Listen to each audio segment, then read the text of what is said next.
ॐ विश्वं दर्पणदृश्यमाननगरी तुल्यन्निजान्तर्गतं पश्यन्नात्मनि मायया बहिरिवोद्भूतं यथा निद्रया यः साक्षात् कुरुते प्रबोधसमये स्वात्मानमेवाद्वयं तस्मै श्रीगुरुमूर्तये नमः इदं श्रीदक्षिणामूर्तये बीजस्यान्तरिवाङ्कुरो जगदिदं प्राङ्निर्विकल्पं पुनः मायाकल्पितदेशकालकलना वैचित्र्यचित्रीकृतं मायावीव विजृम्भयत्यपि महायोगी वयस्वेच्छया तस्मै श्रीगुरुमूर्तये नमः इदं श्रीदक्षिणामूर्तये तस्मै श्रीगुरुमूर्तये नमः इदं श्रीदक्षिणामूर्तये ॐ सहना भवतु सहनौ भुनक्तु सह वीर्यं करवावहै तेजस्विनावधीतमस्तु मा विद्विषावहै ॐ शान्तिः शान्तिः शान्तिः सदाशिवसमारम्भां शङ्कराचार्यमध्यमाम् अस्मदाचार्यपर्यन्तां वन्दे गुरुपरम्पराम् ॐ पार्थाय प्रतिबोधितां भगवता नारायणेन स्वयं व्यासेन ग्रथितां पुराणमुनिना मध्ये महाभारतम् अद्वैतामृतवर्षिणीं भगवतीम् अष्टादशाध्यायिनीम् अम्ब त्वामनुसन्दधामि भगवद्गीते भवद्वेषिणीम् यं ब्रह्मा वरुणेन्द्ररुद्रमरुतः स्तुन्वन्ति दिव्यैस्तवैः वेदैः साङ्गपदक्रमोपनिषदैः गायन्ति यं सामगाः ध्यानावस्थिततन्गतेन मनसा पश्यन्ति यं योगिनः यस्यान्तं न विदुःसुरासुरगणाः देवाय तस्मै नमः देवाय तस्मै नमः 30th verse देहि नित्यमवध्योऽयं देहे सर्वस्य भारत तस्मात् सर्वाणि भूतानि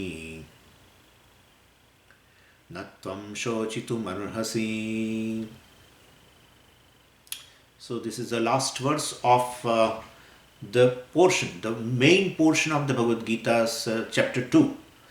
Chapter 2 is a Sankhya Yoga, and this Sankhya Yoga is means Atmajnanam. And that Atmajnanam, the main topic of Bhagavad Gita, is discussed here, and it's over. From verse 11 to verse 30 is this one topic. Then from verse 31 onwards there will be another topic that we'll see tomorrow. But then let's complete this verse which we have started.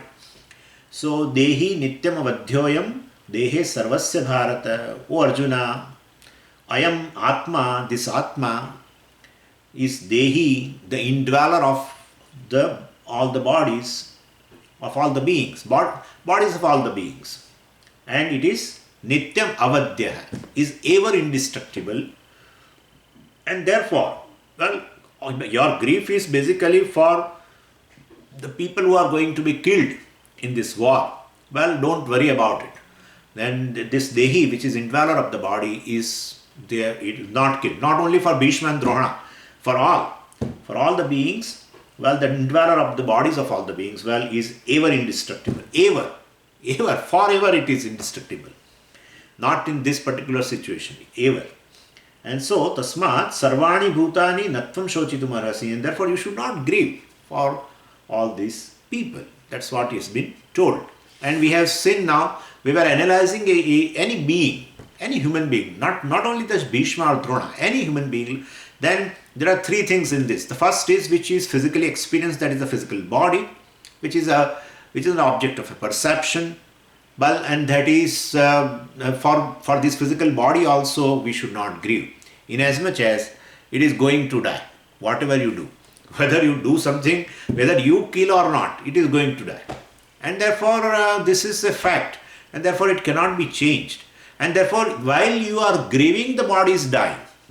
While you are grieving, your body is also dying constantly, and the person for whom you are grieving, his body also is dying. Means it doesn't wait for, now let me wait for some time because he is grieving. Then I will, then I will die. It's not like that. You keep on grieving, and still, the body is going to die. That's its nature. Nothing can be done in this because it is an assembly. Any assembly is ultimately is going to, fall apart into its constituents.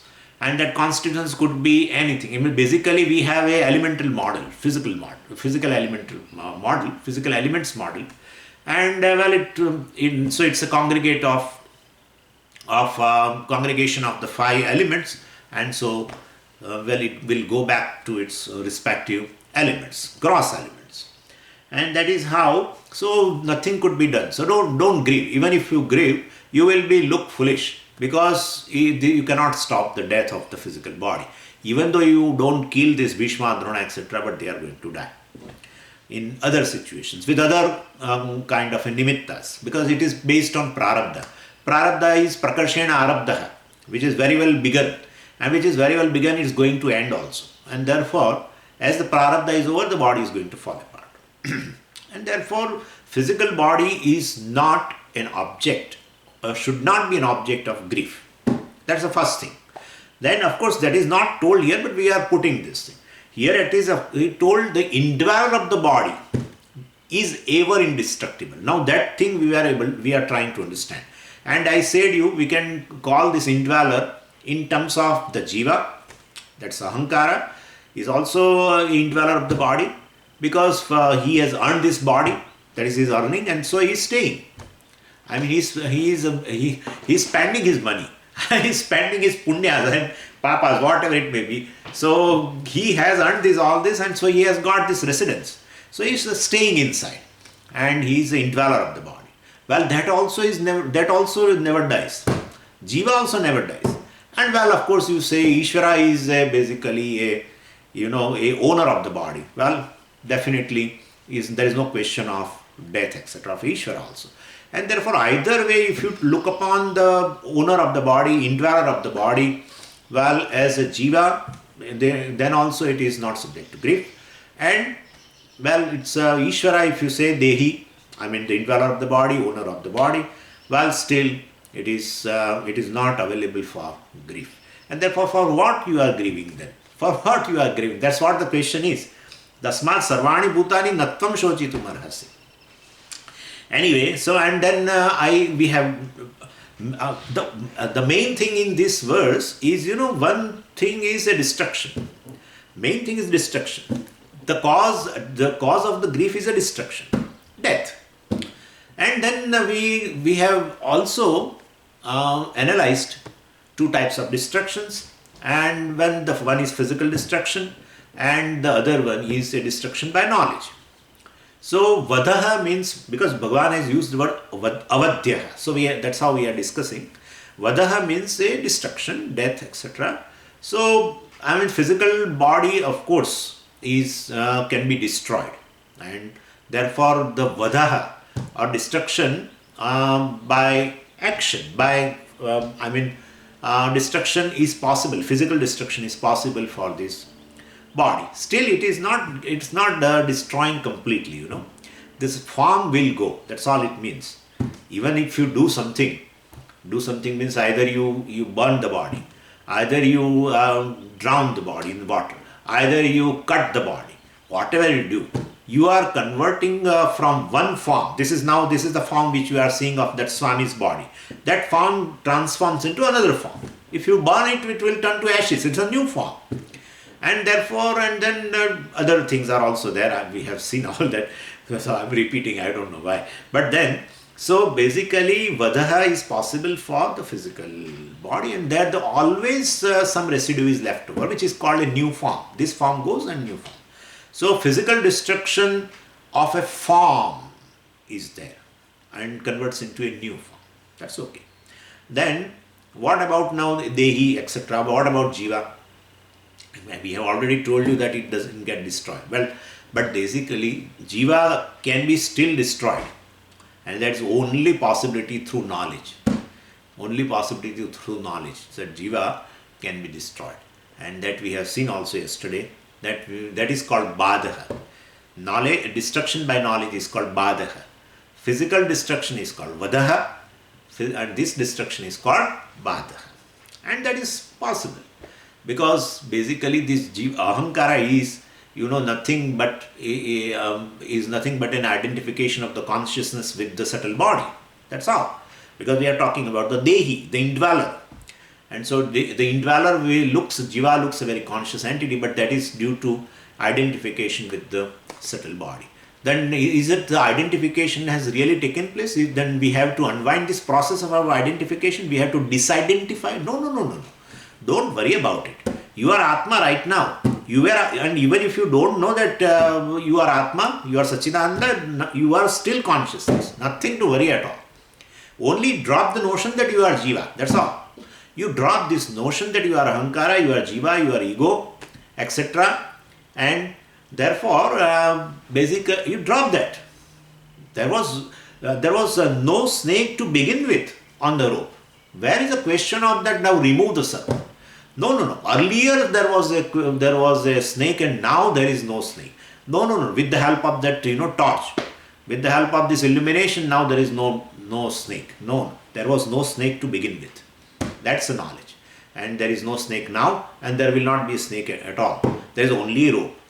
There is Adhishthanam is only, but on Adhishthanam you superimpose. So I am basically consciousness. And therefore Jiva is as though an incidental attribute. Ahankara is an incidental attribute on the consciousness. It's just an incidental attribute. Because it goes, it changes, it goes and comes back. It comes back in a new form. That also goes. So this Atma only wears a different type of costumes, appear in different types of costume, as the actor appears in different type of costumes. Same way the actor means this Atma, and the particular role with a different costumes is Ahankara. That's all.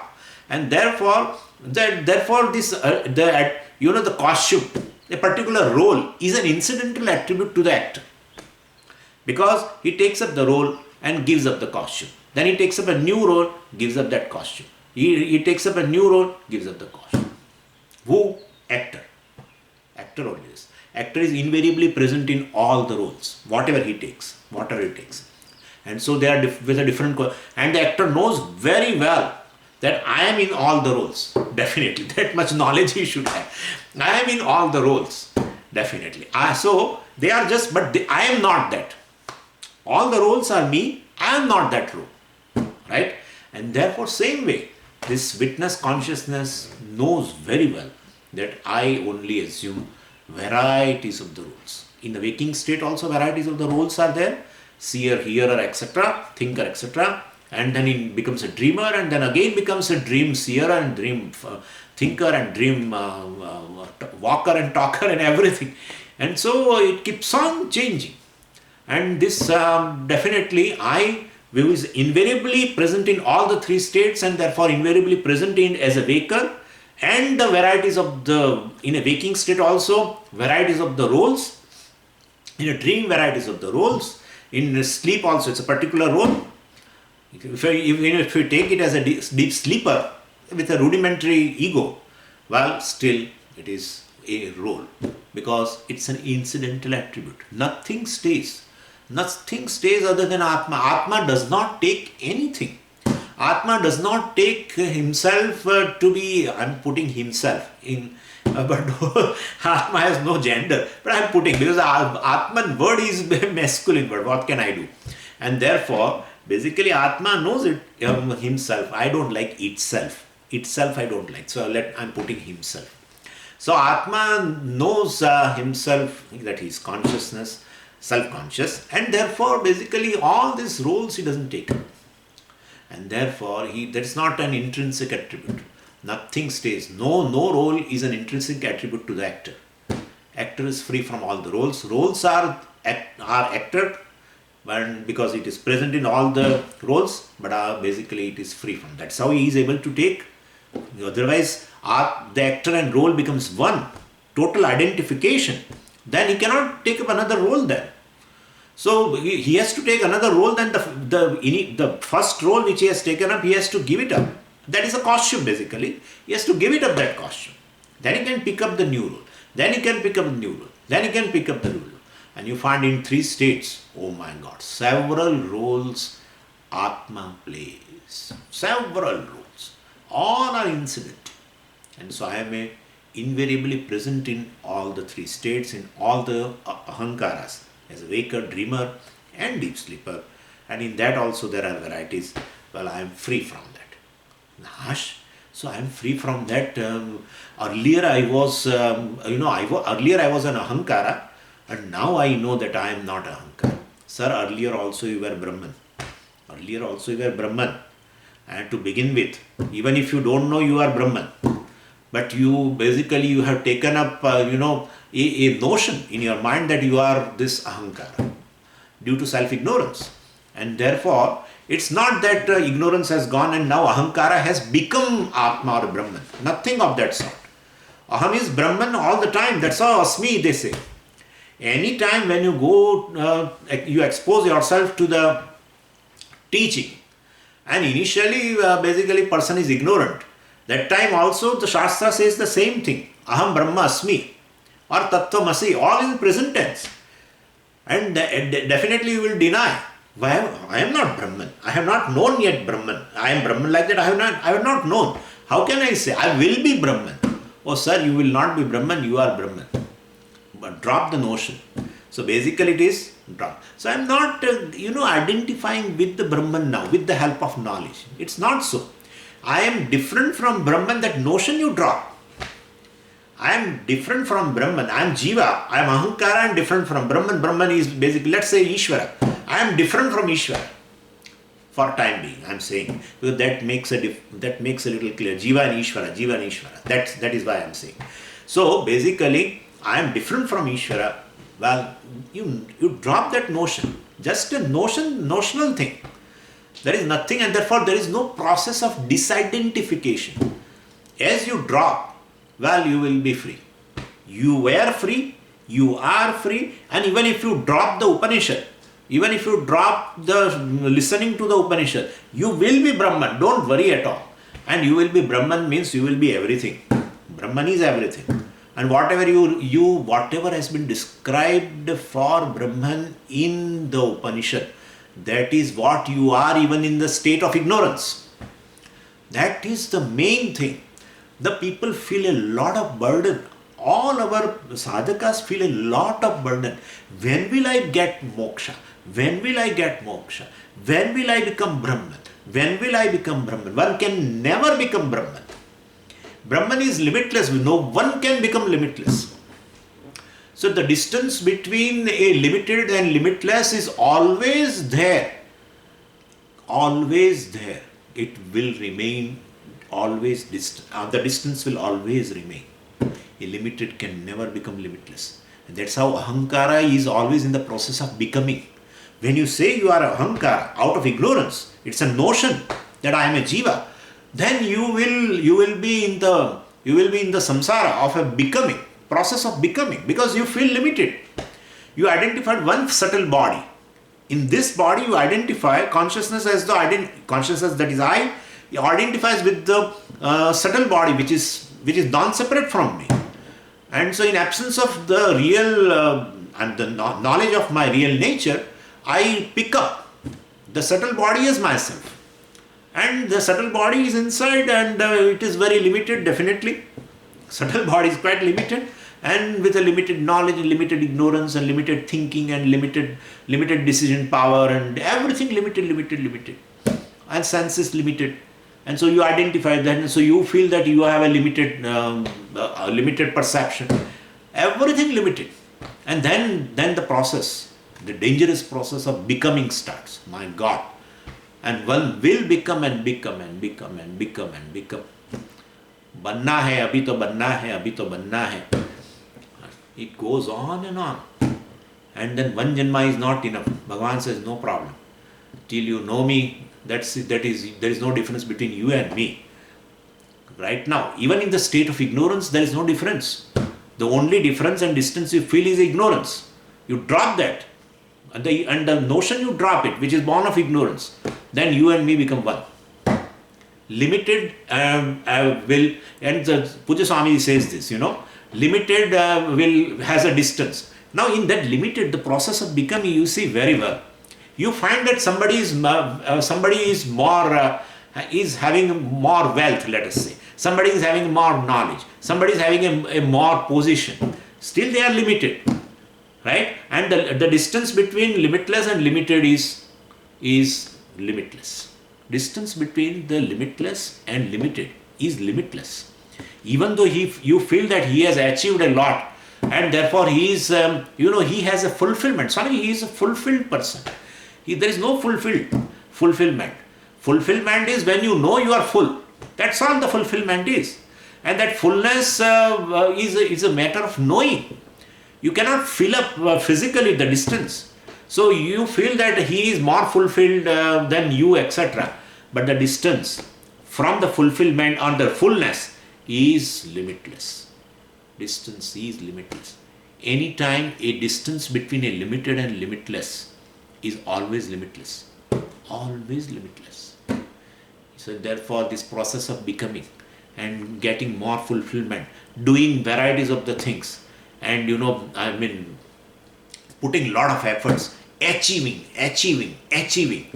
still that the inside, the hollowness remains as it is. That's an experience of all achieved people who are so-called materially, all successful people. You feel they are more fulfilled and I am less fulfilled. No problem. You can consider that way. But you should know that the distance from the fullness, is limitless for him as well as for you. And therefore one has to drop the process of becoming. One has to drop. That orientation just doesn't go. That's how even in Vedanta also when they come, they want to gain moksha in the future. They say also, when will Swamiji give me some blessing, when will I get moksha?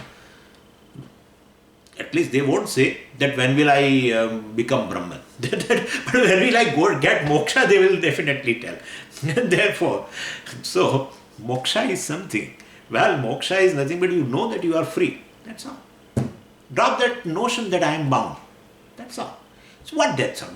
Why are you doing something? That is because it's a matter of an ignorance. And because of ignorance, you take yourself as just a subtle body. And therefore, when you take yourself as a subtle body, the consciousness takes as a subtle body appears conscious.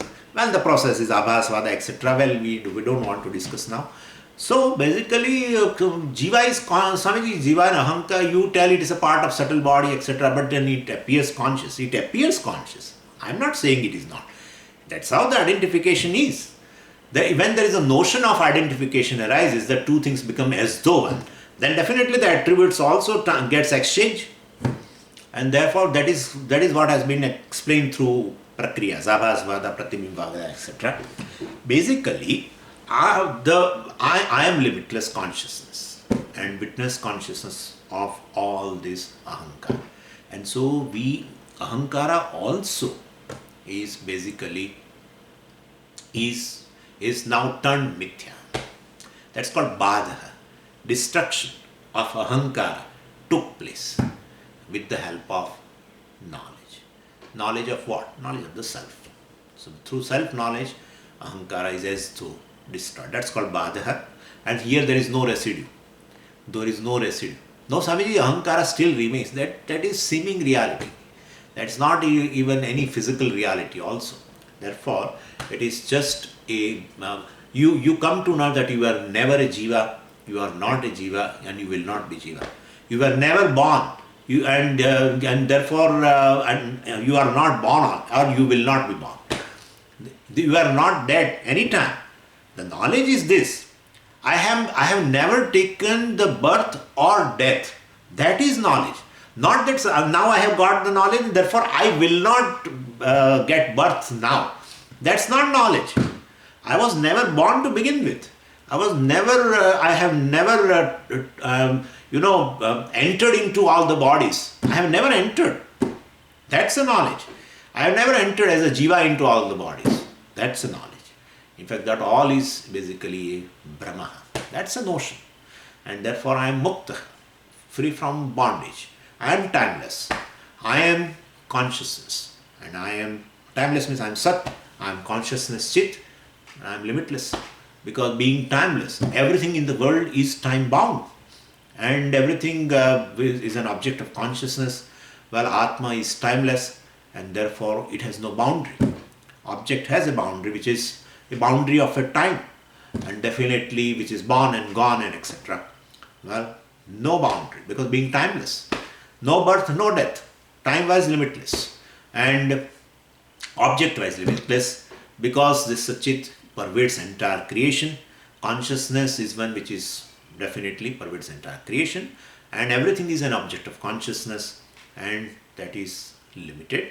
So consciousness is limitless. We have seen that, and that is Ananda, which is expressed in the moments of joy, right? When you drop the individual, when you drop the Ahankara, basically, when you drop the Ahankara time being, you find your real nature comes out.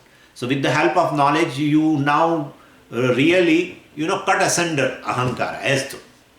You turn into a mithya, and therefore then so you know that you are consciousness, limitless consciousness, which is basically it gets expressed even in a deep sleep where there is no boundary, or in a waking state in the moments of joy. All the time, what I was experiencing as a joy, either in a deep sleep or in a waking state, that was me, because when the Ahankara gets dropped, I shine in my own glory. Anyway, so this is how, this is the knowledge.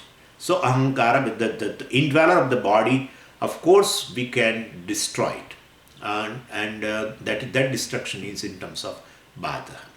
And therefore, now I will discuss few more things regarding this. That is how Vedantins are called Advaitavadis.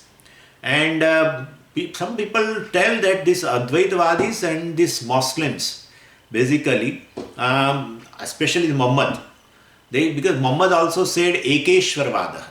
His Vada is Ekeshwar Vada. Our Vada is Advait Vada.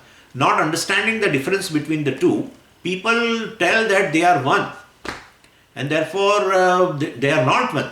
Because what Muhammad says is Ekeshwar Vada means there is one God. And that God is that Allah. There is no other God. They don't accept any other God. And therefore, it is not that. What we say is there is only God. That's how it is.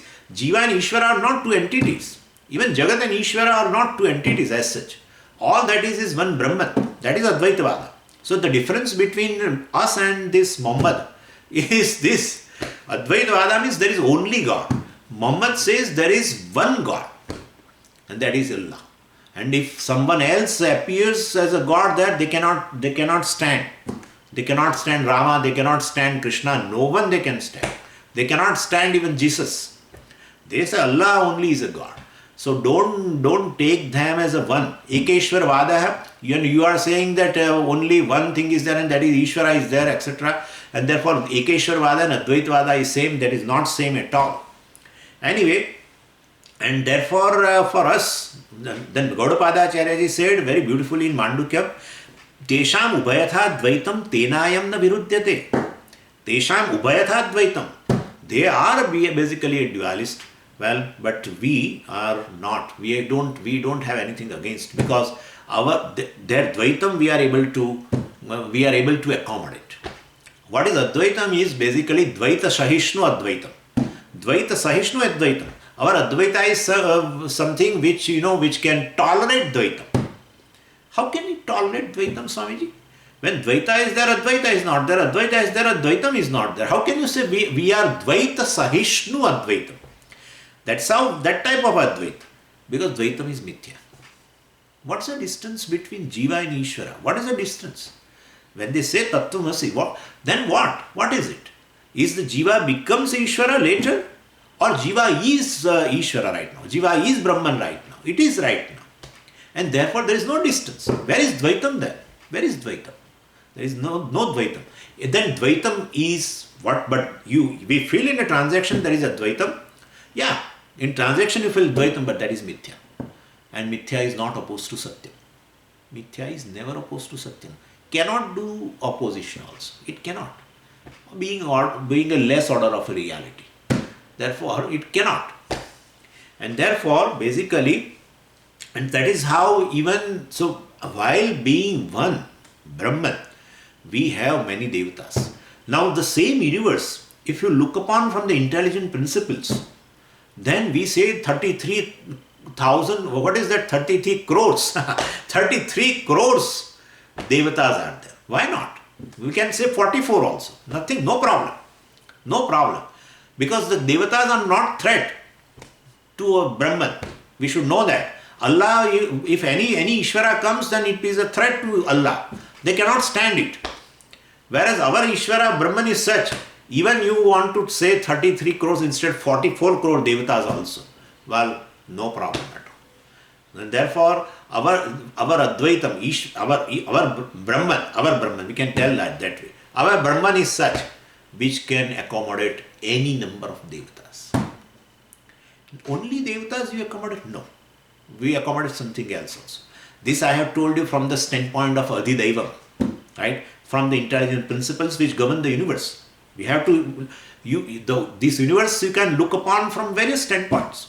There's one standpoint.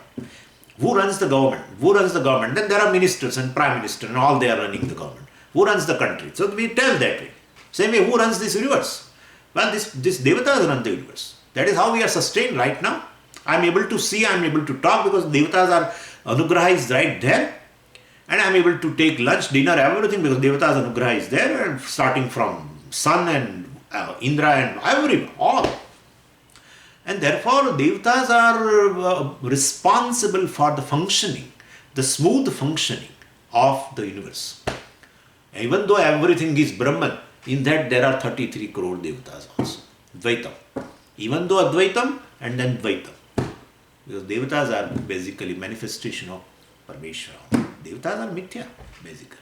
And therefore, there is nothing we can stand. Now the same universe, instead of looking from an Adhidaiva standpoint, if you look it from the Adhibhuta standpoint, now you look this universe as a physical universe, no problem. Then all the names and forms, basically, all physical forms, and there are names given by the human being, all can stand. While they are there, crores and crores, and what here called billions and trillions and forms are there. And we find that some new forms are keep coming, including new form of a virus, mutated version, etc. Whatever. Oh, I'm sorry, somebody is there.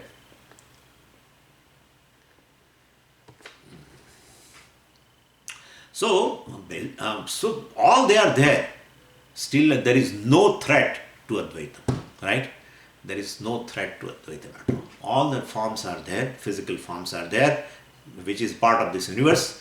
I am looking at the universe from this Adhibhuta standpoint, from the element standpoint, or then billions and billions. From Adhideva standpoint, billions devatas.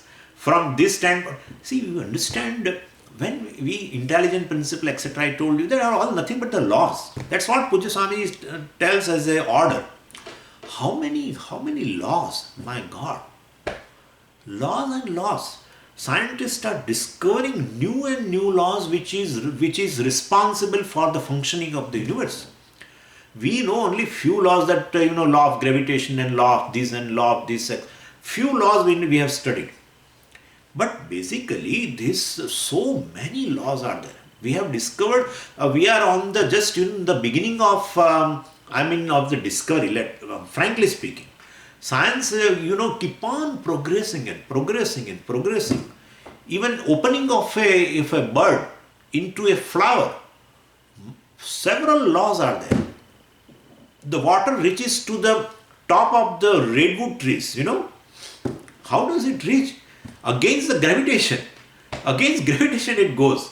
There is some law, intelligent law. That is all Devata I am saying.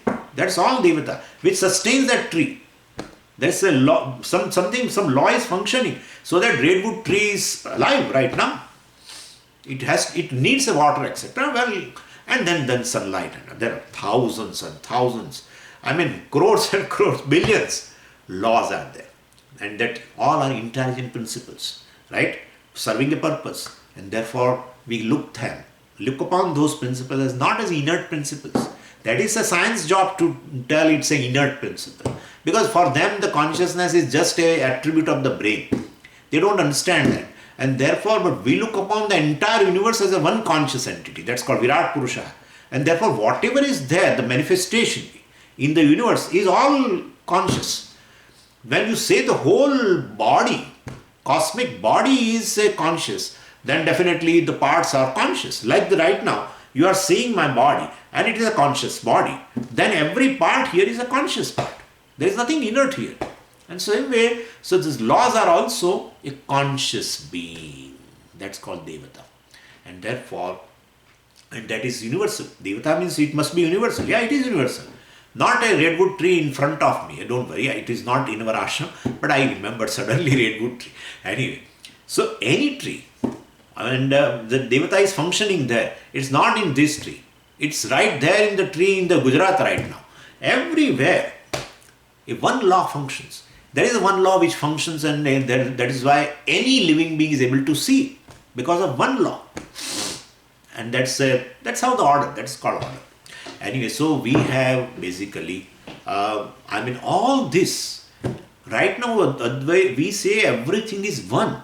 And then now the same universe, we look upon them as multiple things, multiple. Adhidaiva standpoint, Adhibhuta standpoint, and Adhyatma standpoint, from an individual standpoint. How many living beings? My God. All jivas. So many jivas. So many jivas. That is also Dvaitam. Mahan Dvaitam. So many jivas, so many forms, physical forms, and so many devatas, and still with all this Dvaitam, this Advaiti says this is all one. This is how our Advaitam is. So any Dvaita cannot threaten us. Any Dvaita cannot threaten us. We accommodate the Dvaita. We swallow the Dvaita. We live with the Dvaita. And we say still Advaita. And therefore, this is just a mithya. Therefore, it's a superficial. This just like when you know that there is one clay at all, one clay is only, then there are number of pans and number of jars and number of vases. Vase, what you call, the flower vase, like number of, made up of clay, etc. Number of pots. Let there be whatever number, crores and crores. Let it be. Still it is Advaita. Still it is Advaita. Why? Because the pot is incidental attribute to this clay. It's an incidental. What is incidental is mithya, is of a less order of reality. And therefore jar is incidental attribute to the clay. Because wherever there is a clay, there is a jar, you cannot tell me. Wherever there is a jar, there is clay. Correct. If it is a clay jar. Wherever there is a pot, there is a clay, I can tell. Wherever there is a clay, there is pot. No, sir. That's not so. And therefore pot is an incidental attribute. Clay is the jar is an incidental attribute. And then vase is an incidental attribute. All incidental attributes. An incidental attribute means basically it's of a less order of a reality. And therefore, basically, it's a mithya. And therefore, let them be many. There is no problem at all. Still Advaita, one clay. And so, Dvaita Sahishnu Advaitam. That's how Mandukya Karika, that Karikakara says very beautifully, Tesham Ubhayatha Advaitam, Ten Ayam na Viruddhyate. Ayam Advaita Vadaha na Viruddhyate. This Advaita is never against Dvaita. While perceiving the Dvaitam and so much of, still he says, he puts this hand like this and says, this is all one thing. This is all one thing. Like I'm putting my hand near that clay world and I'm showing everything. And still I'm saying this is all is one. And I'm not destroying, please understand, I'm not destroying any physical form. That is the difference between Vadaha and Padaha. Even though as though I have destroyed. knowledge wise I have destroyed. That's a badaha. Badaha means making them, you have an understanding by which you really transcend the Dvaitam. With your understanding, I mean cognitively, you understand something by which you transcend the Dvaitam. That's all. One has to transcend Dvaitam in understanding, not destroying. Not destroying. Even if you destroy, something is going to be there. Please remember, Vadaha means destruction. Then something is going to be there. So even if you destroy everything in order to arrive at Advaitam, destroy everything, all jivas and all forms and everything, let's say, still that matter will still be there. Different forms are there. All residues will be there. So there is only one way of arriving at Advaitam is Badaha, natu Vadaha.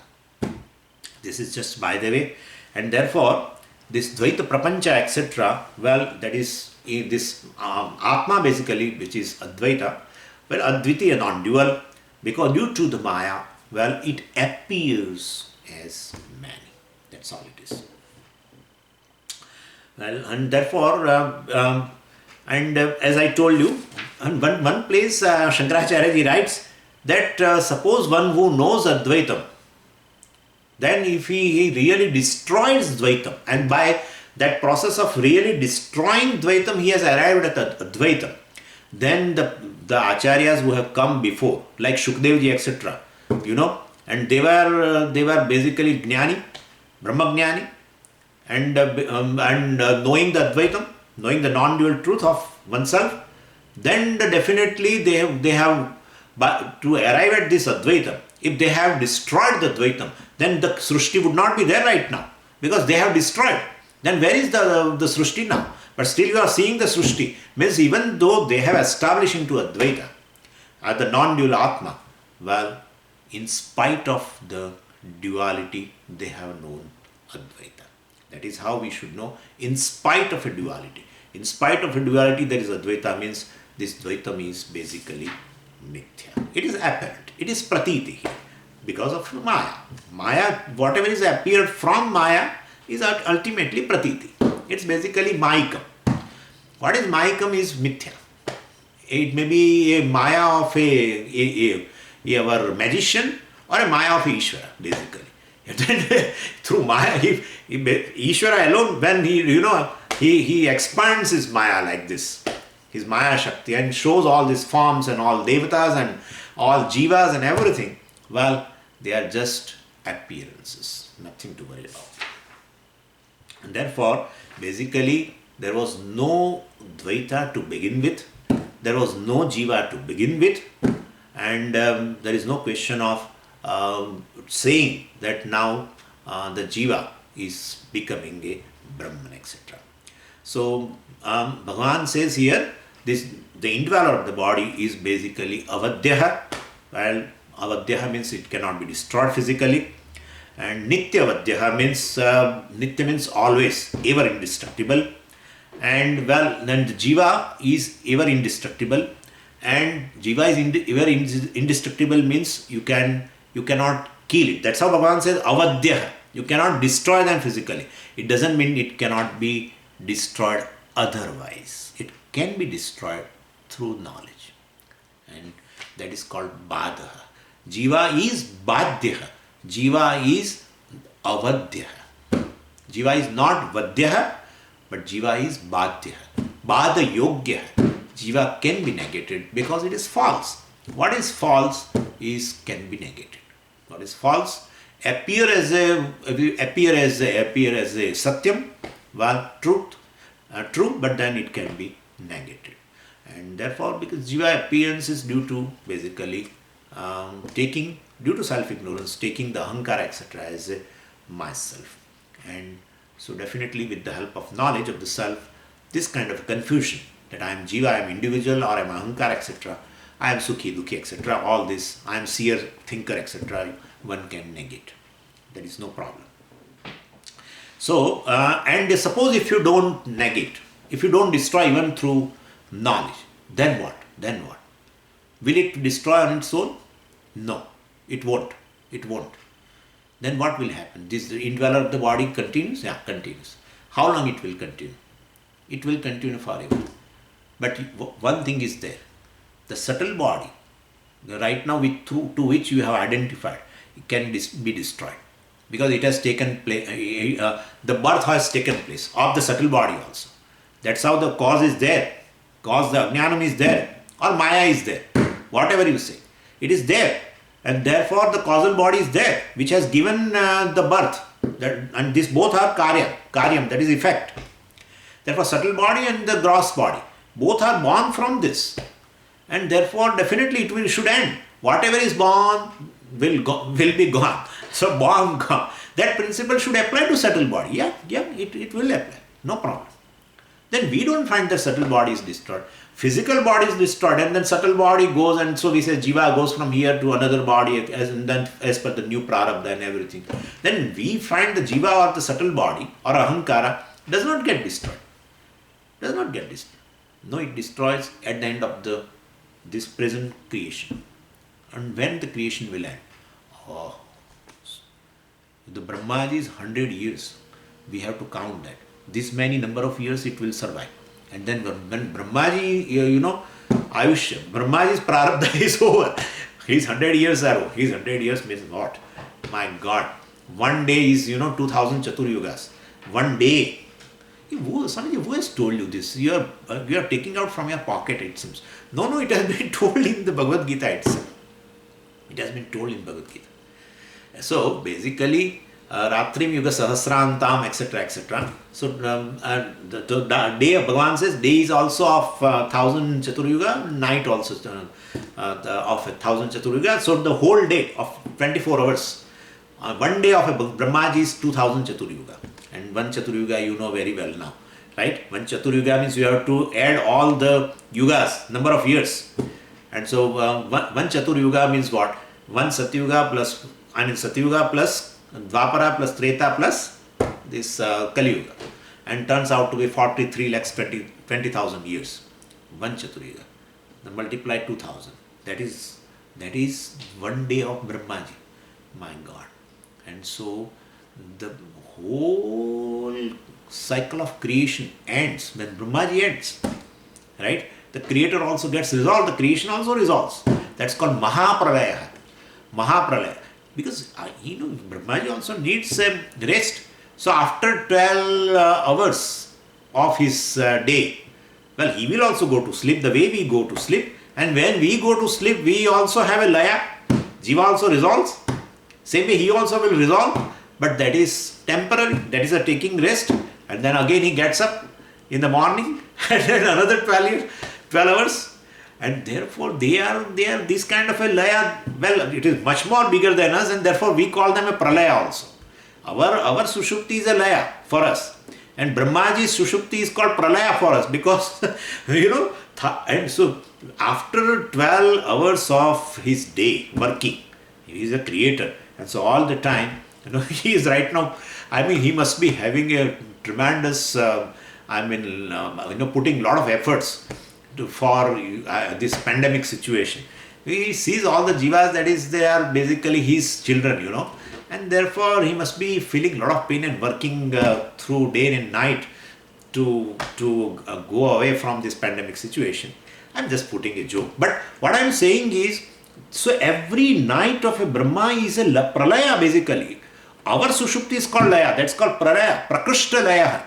Because for us, for a human life, for a human day, compared to that, it is so big.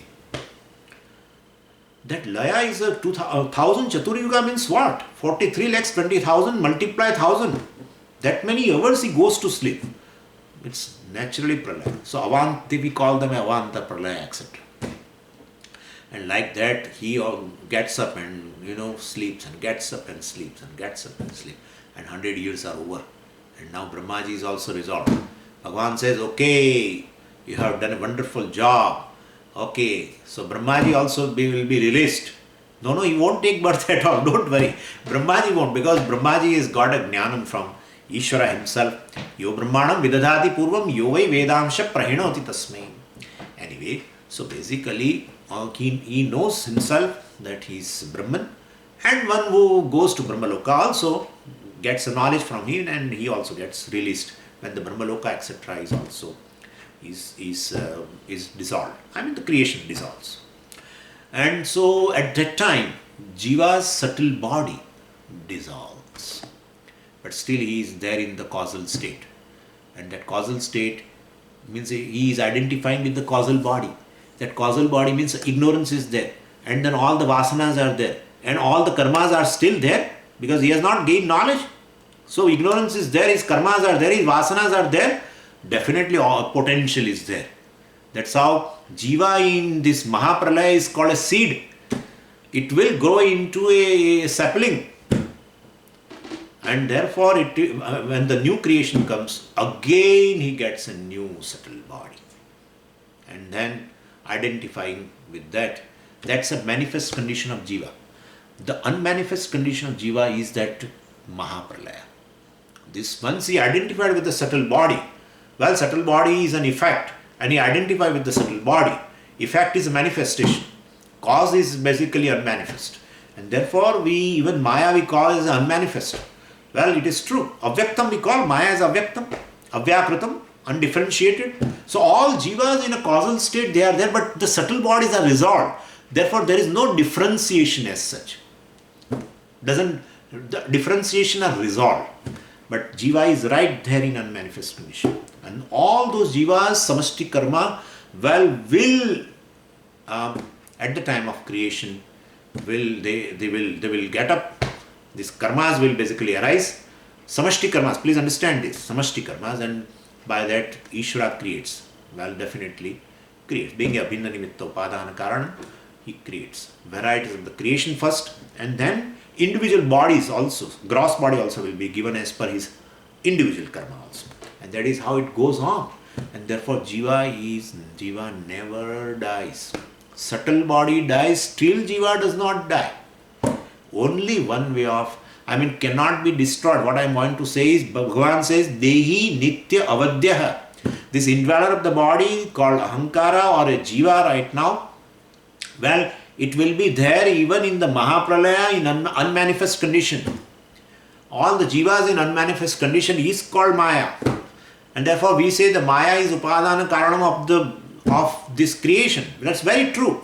Maya is nothing but the three gunas. And these three gunas are gets manifested as per the samashti karmas of the jiva which are there. And therefore, basically, this jiva will be there even in the causal state, unmanifest condition, even in the Mahapralaya. And therefore, avadyaha, nitya avadyaha. It cannot be killed. In Brahma Sutra, Vyasacharya ji has made one sutra for that. Na atma ashrutehe. Na atma. This jivatma does not get destroyed by ashrutehe. There is no shruti vakyam. There is no Upanishad vakyam which tells jiva is born and jiva is gone. No shruti statement. No shruti statement. And therefore, basically the indweller of the body, even if you consider as a jiva, well, O Arjuna, it is never killed. Anityam avadyaha. Only possibilities in a human life, you can know yourself that you are Satchidananda, and by that jiva becomes badhyaha, natu avadyaha. Jiva cannot be killed, destroyed, but jiva can be destroyed in one way, that is badhya. And therefore, that there was no jiva to begin with. I was never a jiva, I am Satchidananda. I was Satchidananda and I will be Satchidananda. This jiva is basically just an incidental attribute to the me. Well, and thereby you can negate jiva forever. No residue left, sir. No residue left. But then Swamiji, the jiva you said, mithya means then the seeming reality will be there. Seeming existence is there. But seeming, after killing something, what is left over is not seeming existence. The new form is there, and of the same reality. You destroy the body through the fire, and then you get a new form called ashes. Now ashes and the body have the same reality. That is what I mean by a residue. Here it is seemingly existing. Seemingly existence is almost non-existent, sir. It is non-existent. It is non-existent. So far as prarabdha is there, so this jivatvam also will be there. And at the end of, basically when the prarabdha dissolves, even this also will go. And now there is no causal body is left over, subtle body also will dissolve, causal body is almost become fragile. Because his ignorance has gone, he has no karma also left over. And because the kartrutvam is not there, so the whole account also has been dissolved as though. And therefore this causal body itself has become so fragile. What is left over? Then the karya itself, the subtle body, what is going to do? And subtle body also dissolves. That's what Upanishad says. And therefore, there is only one way of destroying jivatvam, in case that is through knowledge. And after knowledge, nothing left over. And that's the knowledge that I was never born. I was muktaha, I was liberated, I am liberated even though I don't know. Even though I don't know, Swamiji, what is this you are talking about? Anyway, don't worry, still you are liberated. You know that's your advantage. If you don't know, you will not have that advantage. After knowing, you have an advantage. Well, therefore, and I will be ever liberated. Because there was no jiva at all. It was an incidental attribute, and that is due to self-ignorance. Of course, I was considering myself as a ahankara or a jiva. Now, I think that is enough. So, sarvasya dehi nityam avadya. It cannot be destroyed physically. It will be there either in an unmanifest condition or manifest condition. Well, it will be there, identifying with the subtle body, and it will be always there. Even if the subtle body goes, identifying with the causal body, it will be there. And in new cycle of creation, they will appear again. From the samashti karma, the creation comes. From his individual karma, he is going to get the new body. But it will be there. Therefore, why we are worried? This physical body is going to get destroyed.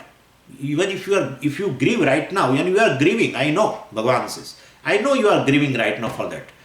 Well, but it is going to get destroyed. And the dehi, well, if you say the indweller of the body is jiva, well, this is the condition, it cannot be destroyed through your arrows. It cannot be destroyed. And if dehi, indweller of the body, if you say Sachidananda Atma, forget about it. That's what I have taught you in these many verses. Well, Atma is never available for any kind of a destruction. And that's how we have seen Nainam Chindanti Shastrani, Nainam Dahati Pavaka, etc., etc. And therefore, now what is left over for which you are grieving? What is left over? Which is able and which really deserves a grief. And you can say it is getting destroyed, and so I am grieving. What is that now? Tell me. What is there? Nothing is there. And therefore, basically, not only Bhishma and Drona, Bhagavan says, Tasmat Sarvani Bhutani. Well, you should not grieve for anybody. I mean, nobody should grieve for anybody. That's what it means ultimately. Nobody deserves grief. Neither physical body, neither subtle body, neither Atma. No way he can have it. There is no cause of a grief. And then, but I am grieving. What's the reason? Well, then that's a confusion.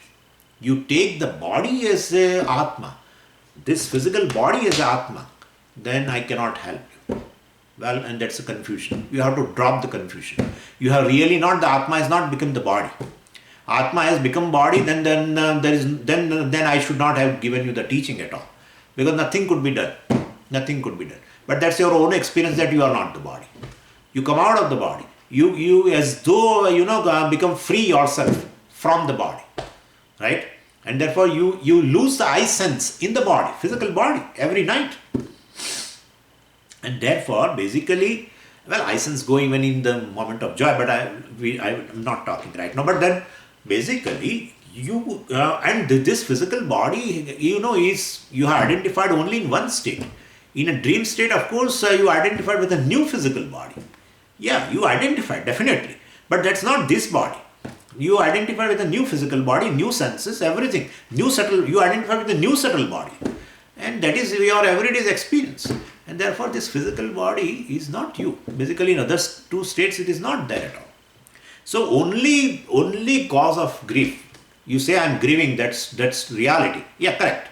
But then due to not some real reasons, that's due to confusion. Then you take the body as a self and then the body is going to destroy with your arrows, and then you say I'm grieving because they will die with my arrows, etc. Then I cannot help you. Only I can help you is through Atma Anatma Vivek. I can give you the knowledge of the self, which is the reality and which is ever indestructible in terms of either Jiva or even in terms of a Parameshwara. Well, then definitely there should not be any cause of grief. And therefore, Natvam Shochitum Arhasi. Why are you grieving? Nothing deserves a grief. Neither physical body, because that's a reality, it is going to die, and other two things, well, doesn't. Anyway, then now what is to be left over, and we have to discuss is from tomorrow. See, the 3 points are there. Basically, the physical body is definitely going to die, and therefore, as if Arjuna is arguing, because now, as it is around for us, the chapter 2 is over, basically. Chapter 2 is over. Don't worry, I am going to complete the chapter, but I am saying the chapter 2, which is called Sankhya Yoga or Atma Jnanam, is over now. Ultimately, we will discuss few things in the one who knows this, the wise man. Well, that section will be rest, the pragna section. But basically, Atma Jnanam is over here. Then, after listening to this, Arjuna is to arguing, because we want to have a new verse. Then we should have a connecting link. Otherwise, we will feel that everything is over. Then why Bhagavan is continuing? Because there is some reason. And that reason I am telling you, as if Arjuna is arguing. That okay, this body is it's an object of destruction. I can understand that it is continuously dying, not that it is dying one day. I can understand very well every moment it is dying. Everything I understood. That's okay. So we should not grieve for, because it is a fact. Then you said the indweller of the body also is also cannot be destroyed. As a jiva also it cannot be destroyed. That is also okay. Or even as a Brahman also, that I am basically Satchidananda and therefore not subject to destruction. That also is okay. Then the third point is, Bhishma, etc. They come.